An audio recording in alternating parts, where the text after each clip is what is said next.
This week on The Final Dump, Brendan Dworzinski and Matt Freilich are here with you recapping what was undeniably a terrible Sunday afternoon for the Green Bay Packers. We'll look into what went wrong, the defensive strategy, the biggest issues with the offense, and why this continues to happen under the Matt LaFleur era. Plus, we will get you ready for week 2 with a little significant to some. It's all coming up right here on The Final Dump.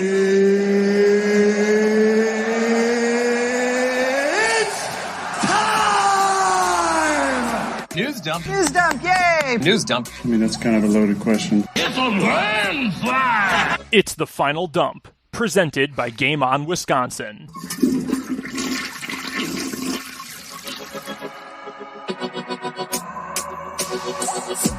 We are back and better than ever. Brendan Dworzinski and Matt Freilich here with you for The Final Dump, NFL Week 1 recap edition, Week 2 preview. We'll get to that later on in the show with some significant to some as we get ready for Bears Week. But unfortunately, as much as we were both hoping this would be a celebratory Monday night or Tuesday morning as you listen to the podcast, as much as we were hoping we could talk about, boom, the start of a third straight MVP campaign for Aaron Rodgers, and wow, the rookie receivers were balling out, and this potentially elite defense, yeah, they just destroyed Kirk Cousins and company. We didn't get any of that. Instead, we got a second consecutive dud to open up the season for the Packers, and we are here to hopefully be a little therapy for you and certainly some therapy for ourselves as well. Matt, we've got a lot to get to this week. We're going to talk about the offense, offensive line, wide receivers, what the defense was doing, why this continues to happen during the Matt LaFleur era. We'll look ahead to this coming week, but man, I'm not going to lie, this game this weekend kind of messed up my whole week. I thought that maybe this would be the year we had a different kind of start to the season. And then I went to work Monday morning. I had to get up a little bit early. I had some interviews to do at work. And I thought, wow, this really sucks. This is not a fun place to be to start the weekend.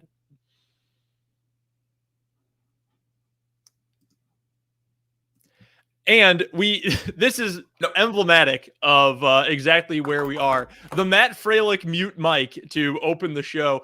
No, this is fine. This is fine. We're getting it all out of our system now. We're having the mute mic now, the crappy week 1 game, the Aaron Rodgers dud performance, Christian Watson dropped passes, Joe Barry, sitting in his office playing Atari instead of making a game plan. Like, we're getting it all out in week 1. That is totally fine. For those of you keeping track at home, it's 3-1 Matt v. Brendan. So this is not golf. You want a lower score in this statistical category, but tough. It's always tough to start a week after a Packers loss. It really is. Like, living in Green Bay too, like so many people, including myself, like a large part of their perspective on life, their energy, their enthusiasm, their positivity is based around this damn football team. And when you have so many months leading up to a game and you anticipate a W for a team, or at least in a competitive nature, and you don't get either of those results, a win or even some competitiveness, it sucks. It really blows. Still grieving with my black on today. It seemed like almost just back-to-back years. That was what I was going to bring up, is when I was muted. Back-to-back years coming out just laying an absolute egg. And we kind of talked about that last week on the show, just how they had to play down in Jacksonville last year, this whole logistical nightmare, but they still didn't come out and perform all that freaking well. There's some good takeaways from this game. I think I'll try to sprinkle those in here as we go, but there's a lot of bad shit that happened in this football game. I think one thing I want to just be cognizant of is, like, leading up to this game from, we'll call it Monday after we stop hitting record, right? And until Sunday morning, I felt like I heard more and more buzz about the Vikings being an underdog team in the NFC, maybe the division winner being the NFC North, Minnesota Vikings, et cetera, et cetera. And I don't know if I was more cognizant of it because it was the Packer game. I don't know if I was more cognizant of it because it was just like, it seemed like there was more publicity going on about that. But all in all, I think the Vikings showed up really well, and they definitely met my expectations. Leaving from the Mike Zimmer era, transitioning flawlessly in the Kevin O'Connell era, being able to move the ball around effectively to all their playmakers. And it just goes to think, like, if Kirk Cousins had someone like this when he had these weapons, the Minnesota Vikings would have looked like the last 4 or 5 years.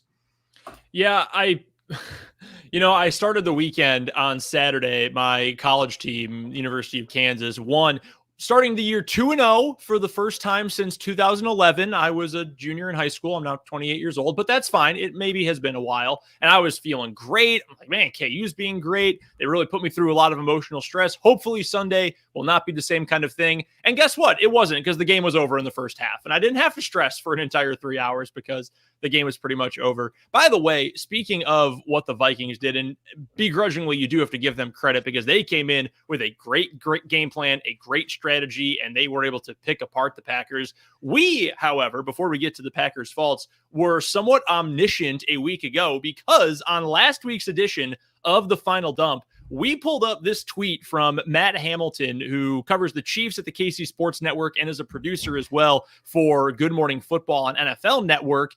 He tweeted out a video that he did on GMFB, and his tweet just said, simple math, Justin Jefferson plus Kevin O'Connell's offense equals kaboom, explosion emoji. Well, Matt, I think it's fair to say, as we saw on Sunday in the Packers' loss, Kevin O'Connell's offense and getting the ball to Justin Jefferson pretty much destroyed the Packers defense for an entire game. So I will take the credit for us being right and being omniscient about that. I'm also sorry to everyone because maybe it was our fault. Maybe we spoke it into existence. So our apologies for that. We'll get to more about the defense coming up here later in the show. But overall, Matt, what's your biggest takeaway? And unfortunately, they're pretty much all negative. There's a couple things like you mentioned to take away positively from this, but overall, what was the biggest negative from this game this week? Because I think, unfortunately, there's a lot of different ways you can go with this. There's a ton of different ways, and I don't want to spoil any of our segments coming up, so I'll try to avoid doing that because there are a ton of negatives to take away. The one thing I'm going to say, and it was my first, there was two instances in this game that really, you'd hope to see that an Aaron Rodgers-led team or a young team that has some talent like this, with some really savvy, energetic guys and some veterans.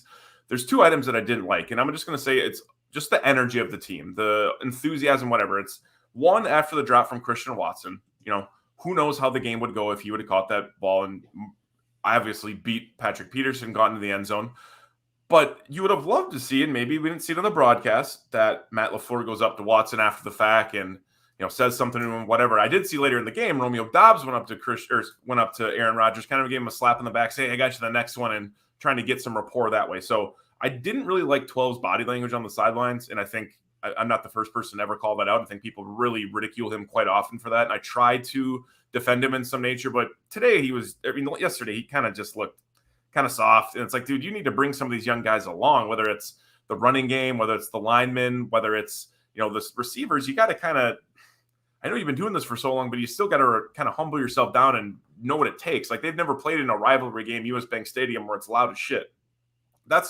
And then half of that too is just also at the end of the first half, them showing the silence of the Packers. And you would have thought it was an NFC Championship game that they lost again, 35-3 versus the 49ers or some crazy shit. And like, they look so dejected going into halftime, and truly, truly just an ugly 30 minutes of play from them. And it did come out more positive in the second half, but it didn't take much for all of a sudden, let's get cute, let's stop running the football, and let's try to sling it around for no apparent reason. So it's truly just the energy and the enthusiasm. That was my biggest negative, because it's like, how do you not get up for a game like this? It makes no sense. Yeah, that's really disappointing. And the fact that this team is so quick to get out of rhythm and to just completely jack up what you would think the game plan would look like. And we'll talk more about the energy and the effort and some of the comments from Matt LaFleur coming up later in the show. But I just feel like one bad play at the beginning of the game shouldn't screw up your entire game, right? I mean, I think everybody sort of felt this evaporation of good feelings and good times when Watson dropped that ball. And yeah, should he have caught it? No doubt. Not just should an NFL player catch it or a Division I college football player, a high school kid should be able to catch that pass that wide open and streak to the end zone. And it's not a referendum on, wow, Christian Watson's a bust, or, oh my God, something Devontae Adams. I mean, none of that stuff is really relevant. You had a bad play and that happens, but it threw off the energy of everything. And it just, they never were able to get into any sort of rhythm. I think the bigger thing too, there were just so few adjustments over the course of the game. And I know that the concept of the halftime adjustment is overrated. I have this vivid memory, and I think a lot of people remember this from last year, one of the Monday Night Manning cast, whatever you want to call it, Monday Night Football with Peyton and Eli. I believe it was Peyton Manning. They might have been talking to another quarterback, but he said that, look, the halftime adjustment thing is way overblown. Like, a lot of fans and sometimes broadcasters or whoever, they think, oh, you're going to go into halftime and you just, let's pull out the backup game plan. Okay, let's run plan B. No, that's really not what you do. You maybe can tighten some things up or make a slight personnel switch, but the concept of the halftime adjustment is overrated. And frankly, if you're waiting until halftime, you're already behind because you're giving up all that ground. That being said, and also, well, before I even get to that, sorry, I'm bouncing all over here, but we've seen so much discussion on Twitter in the last 24 hours or so going into the show at 8:00 Monday night about, well, why don't we just play man defense? Well, why didn't Jair just shadow Justin Jefferson? Look, would I have liked to have seen more of that? Absolutely. Yes, that would have been good. That probably would have helped a little bit. But also, you've got to take other things into account. Like Eric Stokes had a really bad game. He was not good. I don't think that means he's a bad player. I don't think that means he can't bounce back very quickly. He's a second-year guy who looked like he had a rookie game, and he didn't have many of those rookie games a season ago. Rasul Douglas was okay. He wasn't great. He wasn't terrible. He was just totally okay in the game. You have to take all these different things into account. So I think the fact that there were not enough in terms of adjustments. Zach Tom gets in the game. He only got in the game because of an injury, and then he was immediately taken out of the game, and no one still understands the whole Jake Hansen thing, and the offensive line alignments are bizarre, and why don't you try to do something a little bit different with the offense? I would have loved to have gone to more of the quick game, go to the bubble screen a little bit more, just try to get the ball to Christian Watson in space. Hell, keep giving him end arounds, running routes out of the backfield. I'm sure they haven't practiced that, but you know what I mean? Like, just try to do something to pick up the pace, and that just never came. It never came on either side of the ball. And when you already are clearly at an energy disadvantage and your quarterback is acting like an energy vampire and the coaching staff is not exactly having its best game ever, you just are having this effect where you keep snowballing and it gets worse and worse. And if you don't do anything to change that trajectory and to slow it down, you're going to keep tumbling downhill until it becomes unsustainable. Definitely. And I'm so glad you brought up that adjustments thing and just like the man coverage, because in the moment, I think everyone watching that game first and second quarter was like, hey, 21 is getting absolutely slaughtered by Justin Jefferson. Like Eric Stokes was having an abysmal start to his 2022 campaign. And it's very, very simple as a armchair fan to sit there and say, hey, just have Jair follow him across the field. Well, it sounds great on paper until you tried to actually enact it in a zone coverage based defense, which is what Joe Barry is in. And then you get into personnel issues like we saw yesterday, which are probably even worse. You see Preston Smith covering Justin Jefferson or Quay Walker or whoever, Adrian Amos. You see guys that you don't, 100% Preston Smith. I never want to see him covering anyone. We've seen how that's gone. But it's like then you get yourself into stickier situations when you're running a cover 3 concept or a cover 4. It's like that safety or that deep blue, or excuse me, that deep blue on the cornerback has to come to the middle of the field. He's almost in just a hybrid role at that point. And then there leaves gaps in the corners between like a cover 2 or a cover 3 on the sideline. So it's extremely tough to say, hey, have him shadow him. Now, I think there are ways they could have came about it a little bit differently. Aaron Nagler and Andy Herman talked about this on Cheesehead TV today. Like they could have easily done something where, hey, we see that they're motioning Justin Jefferson an absolute shit ton. Let's put up a concept on, in our stock formation. If he's lined up on the left side, let's put something there. And when he does motion over more than 50% of the time right now, Jair's there to take him and move him around through the zone. So I think there was some manipulation that could have done there. But I really, really do see this coaching staff constantly just like, here is what we're going into the game with. And if it doesn't work, fuck it. Like truly, it's really what they're coming down to. They're just like, you know what? We're not going to adjust. This is what we tried. And if we're going to lose, we're going to lose big and we're going to die on the sword that we came into this battle with. And I don't necessarily, I absolutely hate that, because if you can't counter in a game, you really can't do anything you're not going to be able to beat really top end teams, and you're not going to be able to pivot off what you thought was going to happen. And they clearly had to have thought Justin Jefferson was going to absolutely cook not cook like that. To no stretch of the imagination, he's going to just tear up that defense and be caught. But like, man, to not make some of these, just not only was there like no adjustments being had, it was just bad play in the secondary as well. Like I cannot get the idea out of my head of Darnell Savage running a 360 when Justin Jefferson's running right at him in the middle of the field. And people are trying to blame Amos. I'm like, dude, watch the replay. Like you never turn your back to receiver. So it's just players not being in the right positions. And I think coaches just not putting them in better spots along the way. But constantly just being down and having a tough time to come back in games like this. It's kind of a little bit tired of it. Well, let's just jump right into the defense. Then we'll get to the offense coming up in just a moment because there are some big questions on the offensive side of the ball too. Defensively, I didn't think it was an awful game overall. I mean, you only give up 23 points. That's a winnable number in the NFL. You held them to field goals on a couple of drives. You got torched by one guy essentially. And I mean, Thielen didn't do a whole lot, but as a number two matched up on your number two corner, and he's not really being covered all that tightly for most of the game, that's a pretty nice safety valve to have.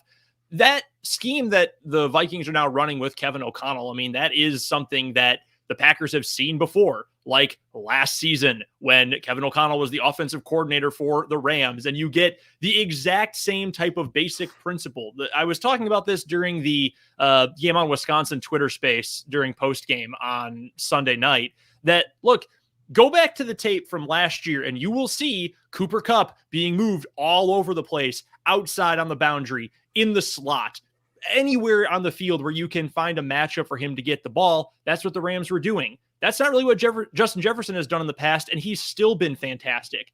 Look at what happened in that game on Sunday. They moved him all over. They brought him in motion. They shifted him a bunch. They ran him out of the slot more. They ran him off the boundary. And guess what? He had one of the best games of his entire life, and the Packers had no idea what to do. Where's the preparation for that? And in that same space, Matt, I was asked a question about, what about going forward? What does this team look like? Are they going to put Jair on number one receivers going forward? And the game that kept popping into my mind is in the middle of the season when they take on the Bills. Bills have a bunch of dudes who can catch the ball, but Stephon Diggs is a possibly top 5 wide receiver in the NFL. He is that good. So in a game like that, do you shadow Diggs? Do you do the same kind of thing? And my answer is, I don't know. I don't know what you do. I think we need a little bit more time to see if Joe Barry and the rest of the coaching staff say, all right, we need to be more flexible, or all right, we need to adjust this or this or this, and that's going to be what the game plan looks like. Because I agree with you from your point earlier, this team, generally speaking, has the right game plan, has a game plan that is going to win you games. It did not, offensively and especially defensively on Sunday. And the next couple of weeks, I think, are going to tell us a lot about whether or not this Packers defense can reach that elite potential, or if it's going to look more like this, where you've got a lot of good pieces, but the sum of the parts just isn't good enough.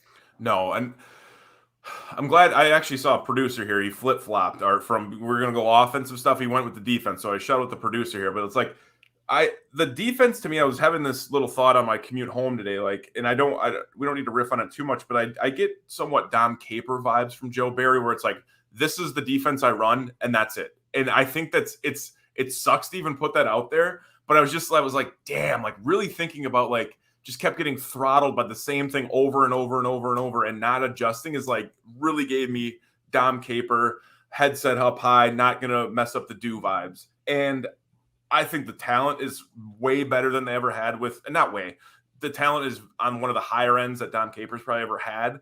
Let's not forget, I'm not discrediting Eric Stokes or Rasul Douglas or Jair, but like, the expectation across the league and even from the fan base is like, these are 3 of the best corners. We should be comfortable putting Justin Jefferson on Eric Stokes. That doesn't put us in a sticky situation of having to shadow our best player on a guy and then almost give up Adam Thielen or whoever wants to make a play for them. And going forward, like you said, it's not like Stephon Diggs doesn't have a good counterpart. We saw Gabriel Davis on Thursday Night Football this last week balling the hell out. And so I truly going forward, it's just like, our playmakers got to make plays. Like, I put Rasul Douglas and Eric Stokes I consider them playmakers. I think the entire defense is full of a bunch of playmakers. They need to be able to show up and play what they're instructed to do. And for Joe Barry, it's like, dude, you gotta adjust a little bit. Like, and there's certain things that, like, even like the depth of the linebackers they showed, and like I kind of put that on him a little bit too, because it's not like, I mean, Dalvin Cook wasn't running the ball like crazy, like we've seen him do 4 touchdowns, 200 yards. But to not have the depth there where it's like you're playing a zone and like to have your guys 7-9 yards off the ball is like a deep crosser is always going to go on, behind that. And Justin Jefferson, a second, third year guy, like he's going to be able to make a play like that. He's going to be able to go. So you scrap it, you learn. I mean, there's a couple new pieces involved there. Quay Walker was involved. There's some other guys there, but like at the end of the day, it's just in that secondary, which is supposed to be probably the brightest spot on this team, talent wise. Front end talent, it didn't show up against a team that they did exactly what you thought they were going to do, and they executed better than I could have expected from the Viking standpoint. I did it too. I just muted my mic. I had to go pull up a tweet that I wanted to show, and I had my mic muted. Respect. 3-2. All right, I'm still up by 1, but yeah, that's mute mic number 2 for me on the season already. But I wanted to bring this up too, because this is what really drove me crazy listening to Matt LaFleur's press conference on Monday, is the problems with communication. And I think I brought this up on the show last week, Matt. Like, yes, you've got a new piece in Quay Walker, who, by the way, before he got hurt, was all over the place. Now, he was put in some bad situations, but he was all over the place. Yep. But you've got guys who've been there before. The entire secondary was here last year. Now, the secondary, the corners did not always play together because of Alexander's injury, but they've all been there. And Jair's been around for a long time. Devondre Campbell was around last year. Many of the pieces on the defensive line were together last year. And then we get this from LaFleur on Monday, where he says that communication will be a quote-unquote point of emphasis this week after the Packers had breakdowns in their zone coverage and linemen were blocking the wrong guys, et cetera, et cetera. That was tweeted out by Ryan Wood, among others.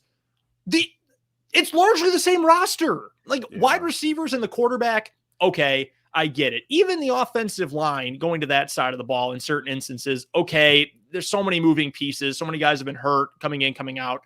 Okay, there's at least an excuse. There's no excuse for there to be communication issues with this defense. Those dudes have all been together. If Quay Walker gets something wrong, okay, he's a rookie. That's going to happen. Alexander and Stokes and Douglas and Amos and Savage should not be miscommunicating, especially not with that level of frequency. So that's one of the things that really pissed me off about this, and hearing that. How did you go through all of camp working alongside each other for the most part? They obviously didn't play in the preseason, but they were together last year too. There should not be that kind of miscommunication. And to me, that largely comes down on the coaching. I've got a lot of gripes about some coaching things from this weekend, but I want to get to the offense first, because there were a lot of problems with the offense in this game, right? I mean, I think the play calling was not especially good. Aaron Rodgers did not have a good game. I don't think it was, oh my God, this idiot is washed bad, but he didn't have a good game. He was kind of pouty. He did the hero ball thing. Just not a good game for Aaron Rodgers. Okay, whatever, scrap it, move on. Hopefully against the Bears, he goes back to his normal self. But there are legitimate questions right now and legitimate concerns, I think, at two different position groups. Wide receiver, understandably. Offensive line, understandably. For the O-line, it's the fact that your two best players still aren't out there. And as depressing as it was to not get Bakhtiari or Jenkins back, I get it. But then the personnel is still weird. And I know LaFleur said on Monday, or I think it was Adam Stenavich actually, said that, hey, Jake Hansen's done a great job in pass blocking recently. That's something he's really worked on. That was actually during camp. That wasn't on Monday, but I saw it on Monday. Well, dude, at some point you got to prove it in the game. And it's not a surprise Zach Tom came in due to the injury, and all of a sudden the offensive line started to block better. Not that one fifth-round rookie can change everything, but the examples are there. So there's problems with the offensive line that will be rectified with the health of Bakhtiari and Jenkins. But guys, we can't assume they're just going to be themselves right away. They're coming back from ACL tears. David Bakhtiari has been out for a long time at this point. I don't think we can just expect he's going to be previously best left tackle in the league, David Bakhtiari, right off the rip. So there's some things that need to be figured out, especially on the interior. If you're into Pro Football Focus grades, they did not think highly of the Packers' interior line this week. Meanwhile, the other position, the wide receivers, Matt, look, we knew what the issues were going to be, right? These guys don't have a rapport with Aaron Rodgers, which if you're a preseason truther and you think they should have been out there for live game reps and we should have seen this, et cetera, okay, this is a point in your favor, I suppose. But, Christian Watson is inexperienced. And what was the biggest knock on him coming into the draft, other than the fact he played at FCS? His hands, exactly. The fact that he has iffy hands. Romeo Doubs didn't really do a whole lot, didn't have a ton of opportunities in this game. Sammy Watkins, you know my thoughts on Sammy Watkins, but he hasn't been around. He's a veteran. He's been in the league, but he hasn't been around this team all that long. And Randall Cobb is limited at this stage of his career. He can do something. He can go 7 yards down the field, sit down in a soft spot in the zone and catch a first down pass on 3rd and 5. He can do that for you. And he, in fact, did do that in this game on Sunday. That's about it at this point. He's not going to be a big yak guy at this point. He's not going to be Mr. Do-everything Swiss Army knife receiver at this point. So without Alan Lazard, who at least has some sort of relationship with Rodgers, I mean, you've got nothing. It was nice to see Big Bob out there. That was one thing. He looked healthy. He looked as good as we've seen him in, again, quite some time. So that was nice. But other than that, I don't know what's the bigger concern, both short-term and long-term, with these two position groups. But I mean, I don't know how you can't be at least somewhat concerned with both after week one. Yeah, definitely concerns with both. I'm going to start with the one that I'm not concerned about as much. That being, shout out my boy Trey Moore, that being the receiver group. I feel like Aaron Rodgers has done a lot more with a lot less in the receiver group. And the likes of Jared Abbrederis, Jeff Janis, Trevor Davis, just to name a few knuckleheads that he's been able to throw the ball to and be productive with.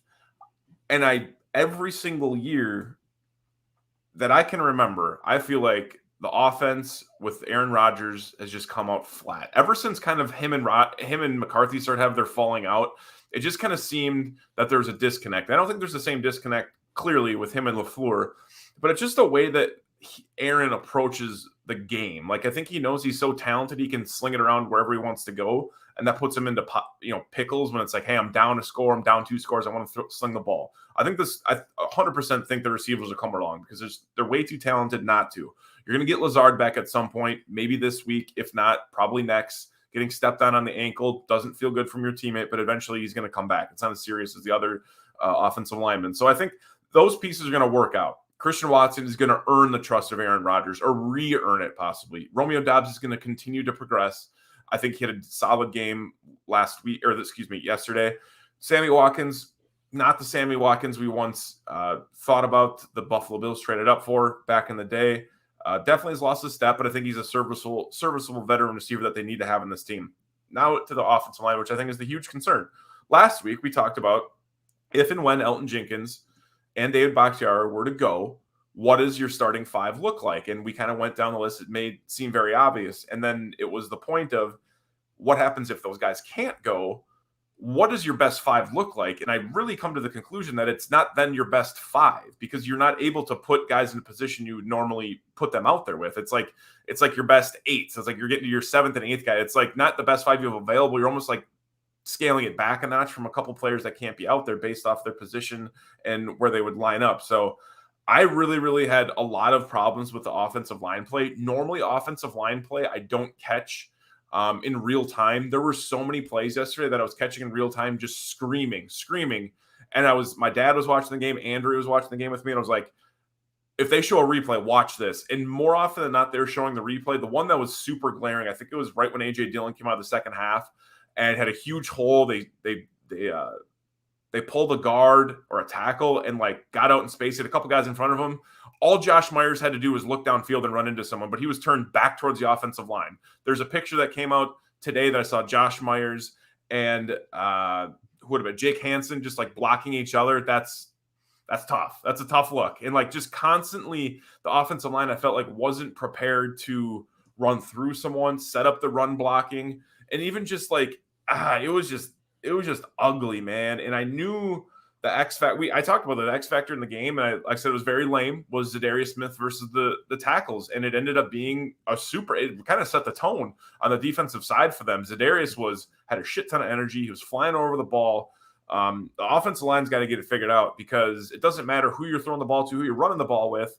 If you can't keep 12 from getting absolutely slaughtered. I mean, there were a couple hits he took that was like, damn, he might be out for the game. Then he's getting his neck rubbed and stuff like that. It's like, dude, a lesser man, I feel like would have been. The ironic part was I think him and Runyon got in that collision. Runyon goes out with a concussion. He stays in. I was like, I don't even know how that's possible. It doesn't even get looked at. But 2022, you got to keep your assets on the field. So offensive line, 100% because it was a really, really bad performance. Still the head scratcher of Jake Hansen at right guard.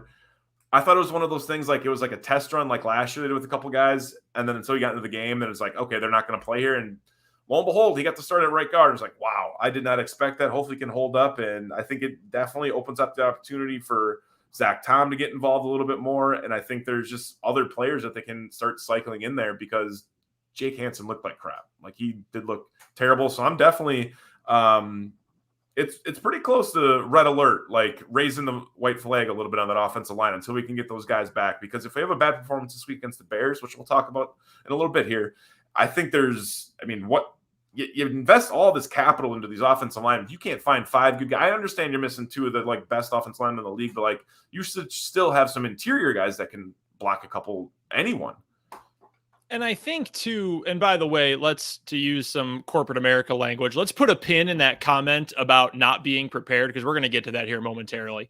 But you have better options. And I think that's the frustrating thing. And I think, Matt, that goes back to your point about we've got a game plan, we're going to stick to it, and we're going to live by the game plan, die by the game plan. And we are committed, speaking as Matt LaFleur and Adam Stenovich and the offensive coaching staff, we are committed to Jake Hansen starting the game, and he is going to be a piece for us, whether you like it or not. And guess what? I don't like it because he immediately gave up a sack, and he was terrible in this game. And look, at some point, I don't really care if he's an elite run blocker. If he can't even be decent in pass protection, he shouldn't be out there on the field. And I get that it was just preseason games. I get that we don't see every single rep that happens during training camp.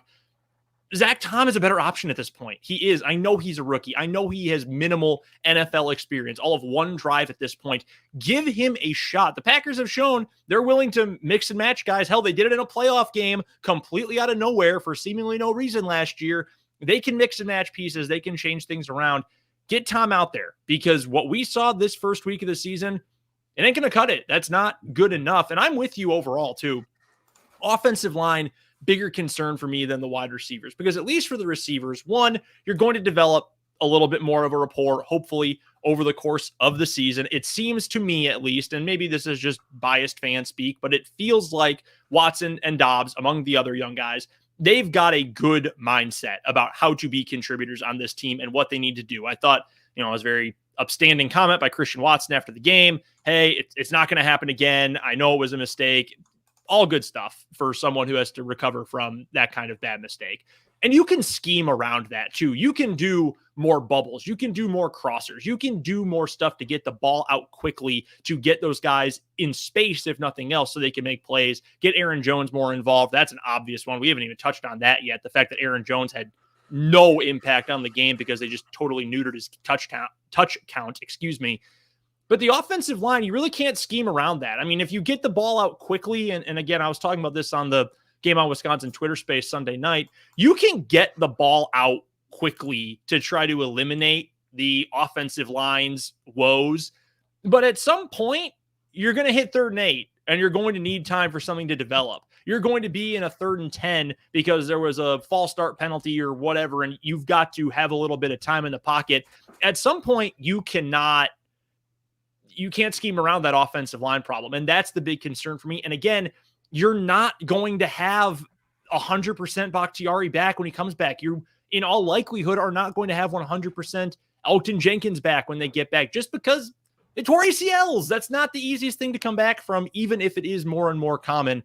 That's why the offensive line worries me more. I think you can do less to scheme around it than you can with the wide receivers. I do, while we're talking offense specifically here, just want to reply to a comment from our guy Iowa Joe on the Game on Wisconsin YouTube. Says, is it pretty sad that Love looked better during a junk time drive than Rodgers looked all game?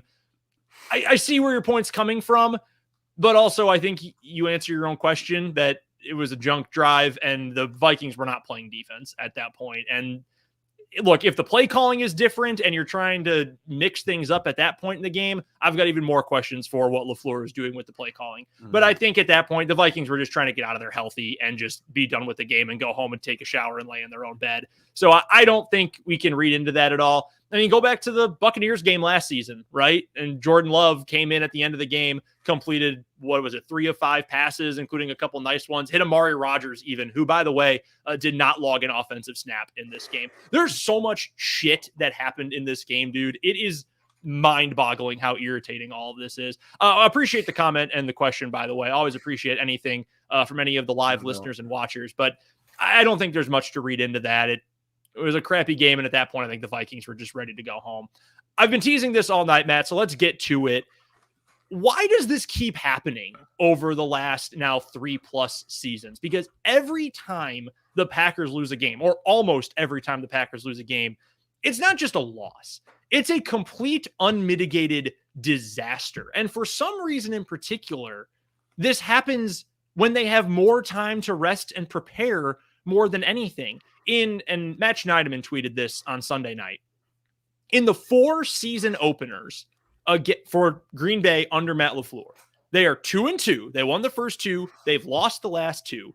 And in 3 of those 4 games, they have scored 10 points, 3 points, 7 points. The only exception being the start of 2020 in the COVID year. And nothing about that year makes sense or counts. That all happened in a fantasy world.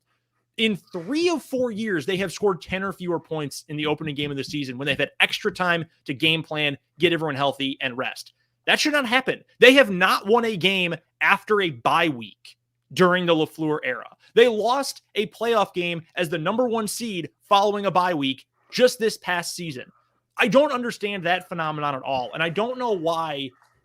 Maybe it's because this team is a bunch of front runners. Maybe Aaron Rodgers is a front runner. I don't know. And I'm not trying to accuse anyone of anything, but I'm just trying to come up with explanations why this happens all the time. Chargers game in 2019, Buccaneers game in 2020, openers each of the last 2 years. I just don't understand why things fall apart so quickly and then they just cannot find a way to get back into these games. And I'm just scrounging for answers at this point. What logic is there behind this constant struggle to gain any momentum if the start of the game is not picture perfect?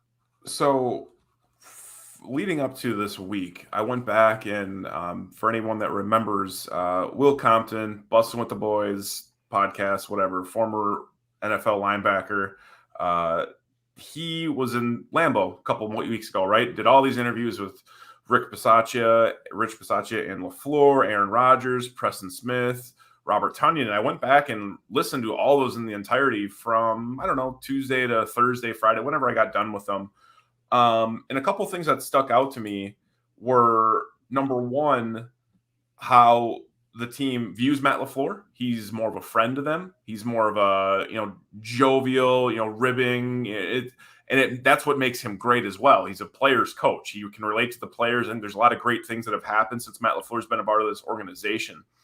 Another item that I think is super, super important to bring up is Robert Tonyan talked about how, Will Compton, sometimes when you get a guy like Will on, he's been in the league, they kind of have these inside nuances that are part of the NFL. And he asked them how do the weeks work? How do home games work? How does training get and just do you stay in a hotel? Because that used to be a big thing, right? I think Aaron Rodgers was the one that kind of got that ball moving. And once LaFleur came there, they don't stay in the hotel on a home game, it sounds absolutely insane that a team would do that, but it's less distractions. Things are easier to control. You don't want to worry about how 53 guys are getting to the stadium. You want to worry about how 2 buses of, 2 sets of players get to the stadium. And from Will Compton asking that question, Robert Tonyan answering that, and then a veteran like Preston Smith chiming in and saying, hey, yeah, this is kind of strange. This isn't really everywhere else, but it's there's a lot of leash that Matt LaFleur gives these guys, a ton of leash, from just how I think they're able to kind of just be free within the locker room. They're able to kind of just do what they need to do to get through the weeks. But ultimately, sometimes that can be your biggest detriment if you're that too nice of a buddy with someone that you need to kind of kick in the ass from time to time. And anytime I do see Matt LaFleur hollering at a player, it's kind of a little cringy. I'm not going to lie. When I see him yelling at someone, it's just a little strange to me because he is such a positive guy. And he always seems like to having guys under his wing and having this collaboration. He does it with his offensive line coaches. He collaborates with Aaron Rodgers, etc. But I think it's just a little bit too much of a long leash for Matt LaFleur. And I think that kind of speaks volumes of when you have these long layovers, getting a team ready after maybe they've been a little bit, reserved and laid back and they're not as enthusiastic about a game or got that killer instinct. I think that kind of really all those stars align because it comes from a bye week, it comes from regular season bye weeks, first round buys, coming off of a preseason gap here. I think that's the biggest thing is he just doesn't have that nastiness like a Rich Bisaccia would if he got and just absolutely crucified some guys during a halftime and they got out and made some, not adjustments, X's and O's, literally just went and did it for one another. And you kind of saw that in the beginning of the second half. But end of the day, man, I think this is the biggest thing. The thing that makes him the greatest is that he can collaborate and connect with all of his players and they respect the shit out of him. as a colleague, but sometimes I don't think they respect him enough as a boss and then their coach. That's the biggest issue, I think. And I don't want to indicate that I think he's a bad coach by any means, because I not at all. want to walk that line. You don't win 39 of your first 50 games being a bum, okay? I know he's got the Hall of Fame quarterback. I know he had the number one receiver in the NFL. That's not by accident, okay? He is a very good coach. I would argue one of the best coaches in the NFL. And more often than not, he gets things right. But it's really frustrating when we get to these situations, Matt, where there's, well, this or that, or, oh, well, the energy was off. Dude, you're the coach. That's your responsibility to take care of that. And that's the thing that bothers me, because you mentioned earlier in the show, preparation. You also mentioned that the energy was off at the beginning of the game. Matt, that's you, not you, Matt, the other Matt. That's you. That is on you and the coaching staff to get that taken care of. I know the players have to be able to motivate themselves. And if you can't get motivated for a game and you're in the NFL, you're already behind the eight ball. But if the constant issue, 2019 games, 2020 games, 2021, and guess what? Now 2022, and you have these games where everyone's an energy vampire and you can't develop any sort of momentum. You can't get in a rhythm. Everyone starts to try to play hero ball, and specifically speaking about 12. Eventually that comes down to the coaching, and you've got to say, what do we need to do differently to get to a better place? That's looking at Matt LaFleur, Adam Stenovich, Joe Barry, all the assistants, position coaches, quality control guys, everyone. What do we need to do different to get to a better place? Because this can't keep happening, because you can win the division with this team they've got out there right now. Even if the Vikings are better, even if the Bears aren't a laughing stock, the Lions will always be the Lions, and they're just going to be the Lions until the end of the universe. You can win the division. That's great. This team in this window has bigger goals than that, and needs to have bigger goals than that, because the quote-unquote Super Bowl window with Aaron Rodgers is closer to closing than it is to opening. Whether we want to admit it or not, I don't know if it's after this year, 2 years, 3 years, whatever it is. My assumption is 3 more seasons, including this one. You've only got so many chances. You've only got so many years with the guys you have who are good enough to get to that point. So you better go win it. And you don't want to get into another spot where, oh man, we're doing great. Can't wait for this big playoff game. Oh, whoops, sorry, came out like duds and we look like boys playing men and it's all over from here. That's what happened in 2022 or 2021, excuse me. I guess the game happened in 2022, but you know what I mean. And I don't want to sound like an entitled fan, even though I'm sure I am, because I've been a fan of a team that had Brett Favre and Aaron Rodgers back to back since I was born. But expect better. Expect it to not be that again, because it has been that too many times, including this weekend. And I think your theory, Matt, is as good as anybody's. Now we're going to you, Matt, and not the other Matt. But I think your theory is as good as any. And our guy Joe, again, commenting in and saying, hey, be a little more Lombardi-ish. And I don't know if it's exactly he's too nice or he's too much of a buddy kind of best friend with the guys, but there is something that needs to be done, because you cannot try to make another Super Bowl run with the specter looming over you that at any given point you might just have an absolute turd sandwich of a game that you're just going to keep munching on until the season is over. You just cannot. That was gross, but you just cannot live with that reality. And I'm very fearful that we had another one of these games that could be coming soon. Now, I will say, if there's ever been an antidote in the 21st century and the last decade of the 20th century as well for the Packers' woes, it is playing the Chicago Bears, and especially it is playing the Chicago Bears at Lambeau Field in prime time. And that is what the Packers get to do this week. The Bears are 1-0. They did beat San Francisco in a monsoon underwater. It was pretty incredible. It was like watching The Little Mermaid, but they were playing football, but it was all under the sea. They won 19-10 over a San Francisco team that is probably going to be pretty good, but we don't really know. Week 1 results can always be kind of wonky. See example, Green Bay Packers 2021. What do you expect to see from this Bears team? Do you believe that second half Justin Fields from this Sunday is the real deal? Do you believe he's more the first half guy who completed 3 of 9 passes for under 20 yards and looked terrified like he did all of last season? They've got a new look defense with Matt Eberflus now calling the shots as their head coach. What do you expect to see from Chicago coming up in week 2? What's hopefully a bounce back week for the Packers? So I was pretty optimistic. So, noon game, Niners, Bears, all the talk was about the field condition and some of the pictures that were taken from either the skybox or down the sideline. If you saw how wonky that was, like everything going into this game just seemed like Bears are going to Bears. And when the weather kicked up and started, like you said, turned it into a Little Mermaid, like truly, I think you have to throw a lot of this game out the window, man. Like there's not a lot I can take away from this game, unfortunately, because Niners, Elijah Mitchell gets banged up. I think he was having a pretty good start to that game. He gets, tweaks the MCL.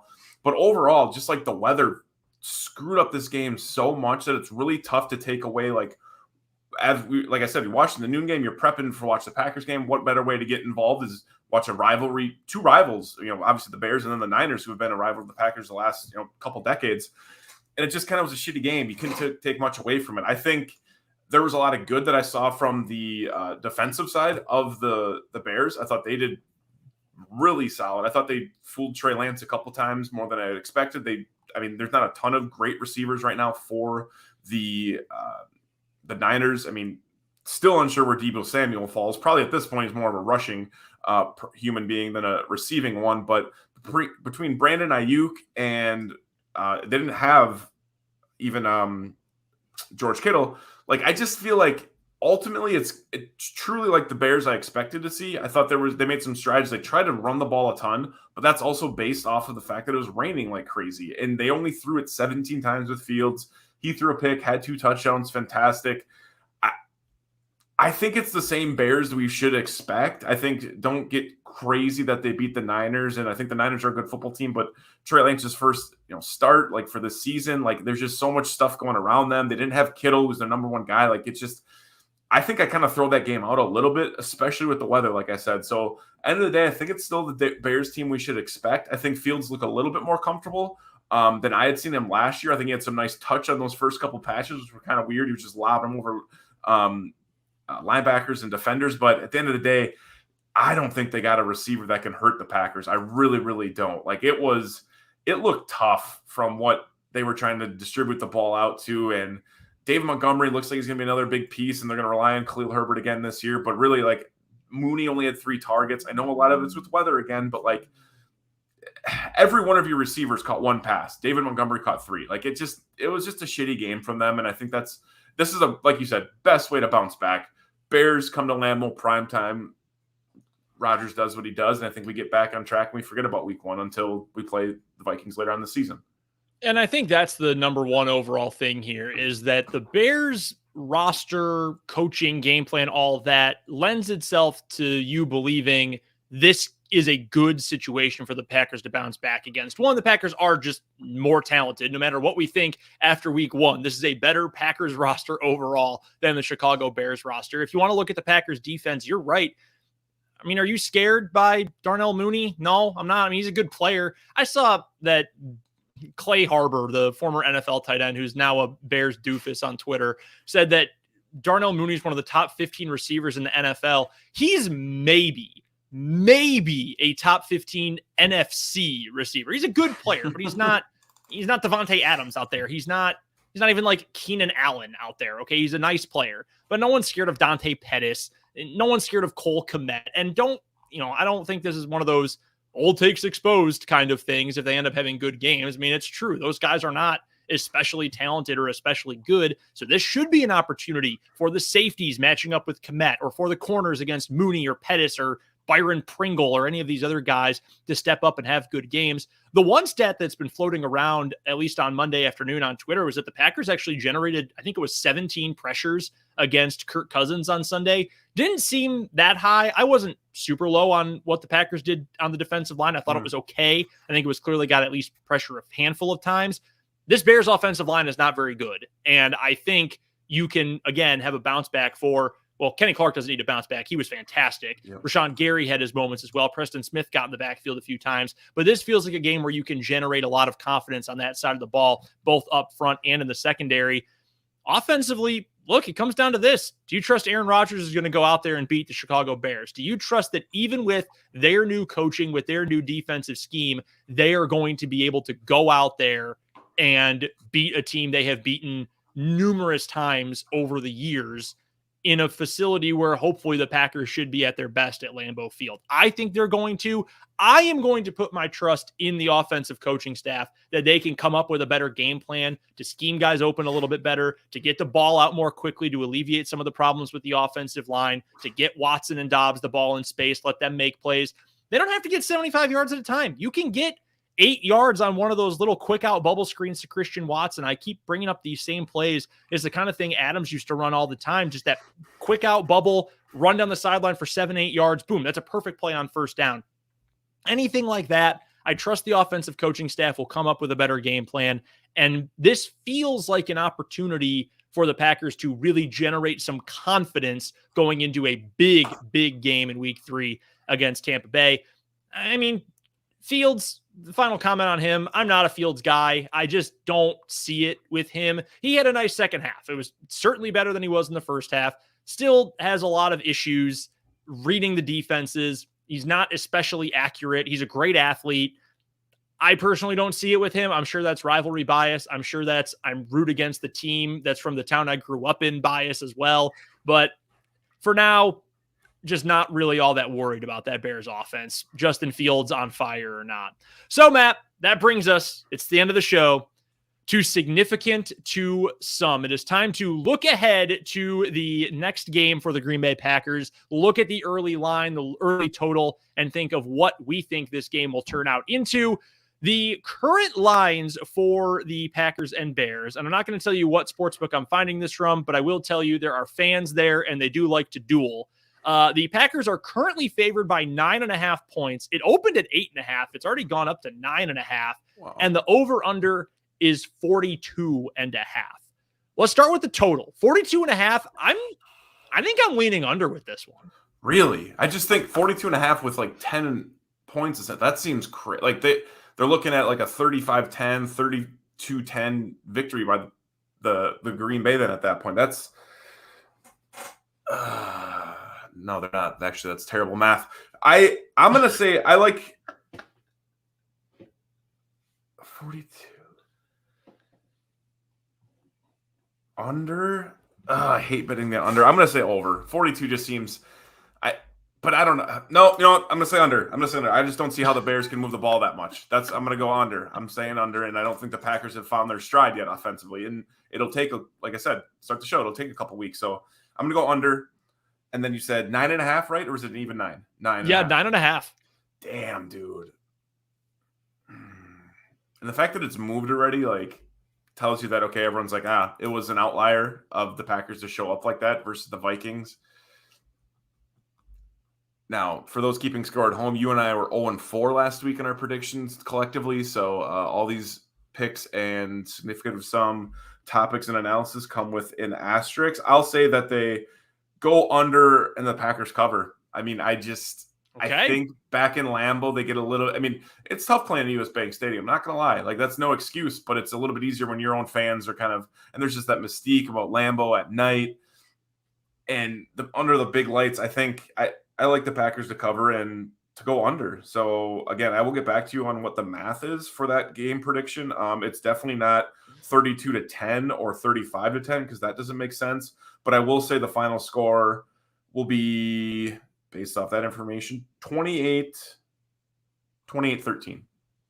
We're still early enough in the season that this one game isn't going. I mean, the sample size is so small. I'm not going to take this one game and think it is a total example of what this defense and what this offense are going to be over the course of the year. So I am going to continue, at least for this next week, to put my faith in what we believed going into the year. This is a Super Bowl contending team, the best team in the division, and a team that is going to win the vast majority of its games and probably should beat up on worse opponents regularly over the course of the season. I'm going to go with the under, and I'm going to go with the Packers to win as well. I'm going to go to cover as well. 27-13 is what I'm going with. And I think that's going to rely both on the offense waking up and doing something, and it will also rely on the defense to have that bounce back week. But I do like those defensive matchups.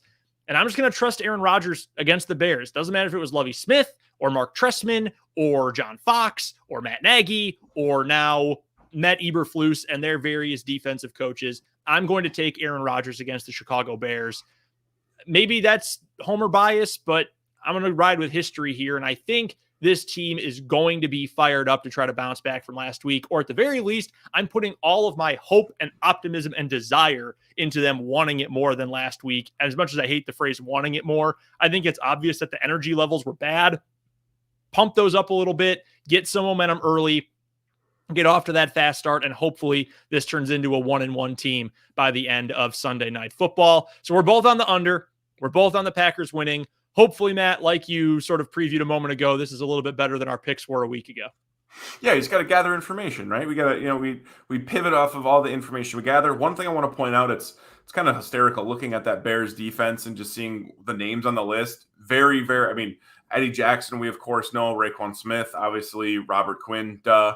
But really, there's a lot of no-namers on that list as you go forward. But one thing I did notice in the Niners game is that they're trying to cause turnovers, punching the ball out, that Peanut Tillman type punch. It's a lot of guys that you normally wouldn't see on the Bears lineup. They're going through a transitional period, right? New coach, new GM, etc. But like at the end of the day, new stadium at some point, new owner, whole smorgasbord of change there for the Chicago Bears. I think Packers got to be a little bit cautious of just like control, hanging onto the football. We got some young receivers, could catch one of those bubble screens you talked about, get the ball punched out from those they're running past the corner. So I look for this Bears defense kind of be a little gritty, a little bit nasty, just because they got a bunch of no-name guys really outside the three that I mentioned that are headline dudes. So a lot of talent on that side of the ball. I think one guy that popped off the screen for me in that broadcast was Dominique Robinson. He was a solid dude playing on the D-line there too, but I think they just got to secure the football a little bit. But I do expect a Packers win, cover, and the under like we already predicted. Hopefully, we will be in a much better mood coming up next Monday for the Final Dump Live and on next week's podcast. Until then, we will be following along with all the news over the course of the week and, of course, reacting to the game on Sunday Night Football. Follow Matt on Twitter at Matt_FRA_. You can follow myself as well. I'm on Twitter at BrendanDZW. And, of course, make sure you're following Game On Wisconsin, not just on Twitter at Game On WI, but on YouTube, on Facebook, on Instagram as well for all the latest and greatest content from all the phenomenal people on our staff at Game On Wisconsin. We will join you again previewing week 3 and looking back on week 2 coming up next Monday, September 19th. But until then, for Matt Freilich, I'm Brendan Dworzinski. You have been listening to the latest edition of The Final Dump, brought to you by Game On Wisconsin.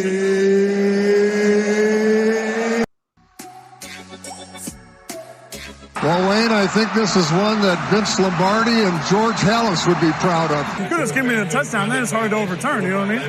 I understand. That's a good effort, though, wasn't it? Pretty good effort.